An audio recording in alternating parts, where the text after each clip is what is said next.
కార్యవర్గ సభ్యులు ఈశ్వరయ్య గారికి, అదేవిధంగా రాష్ట్ర సహాయ కార్యదర్శి ఉప్పల్ నాగేశ్వరరావు గారికి, జిల్లా కార్యదర్శి నారాయణ గారికి, అధ్యక్ష ప్రకాశం జిల్లాలో అత్యంత వెనుకబడినటువంటి ప్రాంతం. ఈ ప్రాంతంలో ఎక్కువ మంది దళితులు నివసిస్తూ ఉంటారు. వారికి సరైనటువంటి ఉపాధి లేదు.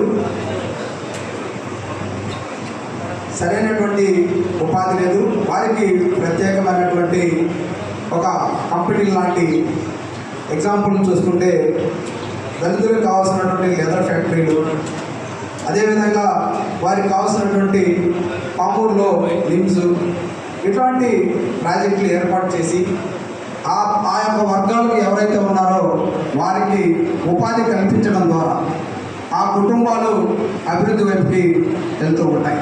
కనుక దానివైపు కూడా మన యొక్క పార్టీ దృష్టి పెట్టాలని కోరుతున్నాను.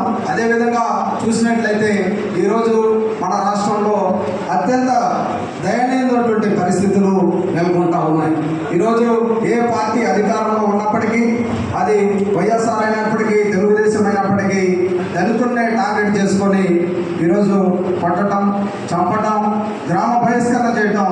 ఒక నియోజకవర్గం, పిఠాపురం నియోజకవర్గంలో అత్యంత పాశవీయంగా ఆ యొక్క గ్రామంలో ఉన్నటువంటి మొత్తం దళిత పేటనే అక్కడ వెలవేసి వాళ్ళకి కనీసం నీళ్లు, తాగడానికి నీరు, అదేవిధంగా పాలు అటువంటి పరిస్థితుల్లో ఇవ్వకుండా టిఫిన్ కూడా పెట్టేటువంటి హుకుం జారీ చేసి అక్కడ మీరు ఈ యొక్క దగ్గరకు వచ్చి ఇక్కడ కొనడానికి లేదు అని మొత్తం ఒక ఊరు మొత్తం ఆ విధంగానటువంటి తీర్మానం చేసి వాళ్ళని వెలివేయటము ఎంత దౌర్భాగ్యంగా ఈ రాష్ట్రంలో పరిపాలన జరుగుతూ ఉందో మీరందరూ అర్థం చేసుకోవాల్సినటువంటి అవసరం ఉంది.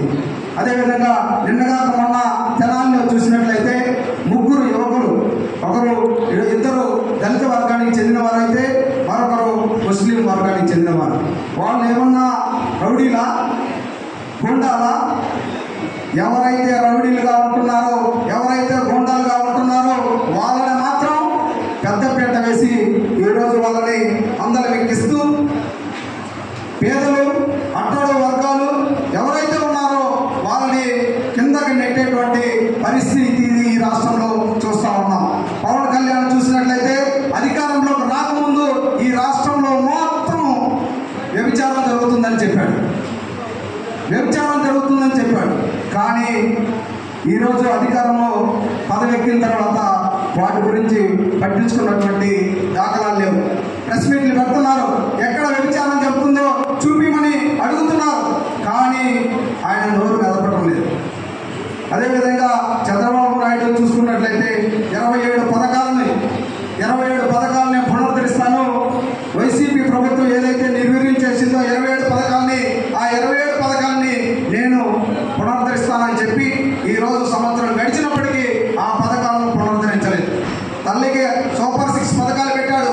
ఈ సూపర్ 6 పథకాలే ఇంకా పూర్తిగా ప్రజలకు అందలేదు. అంతేకాక తల్లికి వందనం ఇచ్చాడు, సగం మందికి అందితే సగం మందికి అందలేదు.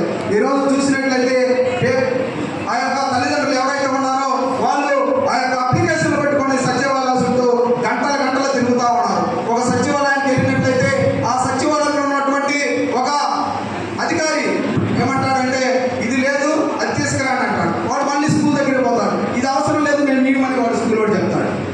కామ్రేడ్ ప్లీజ్, ఇట్లా దళిత హక్కుల పోరాట సమస్యకి సంబంధించి అందులో విద్యార్థులు కూడా దళితులు ఉంటారు సార్. దాన్ని కూడా మీరు అర్థం చేసుకోవాలి. కాబట్టి నా మాట విని మీరు మాట్లాడండి. డిహెచ్పిఎస్ కార్యదర్శి నివేదిక తర్వాత ఉద్యమాన్ని ముందుకు తీసుకెళ్ళడానికి మీకేం కావాలి, పార్టీ ఏం చేయాలి, ఎలా చేయాలి, వీటి గురించి మాట్లాడండి. కాబట్టి అది ప్రభుత్వపరమైనటువంటి మీరు తీర్మానాలు పెట్టారు, దాన్ని పెడతారు.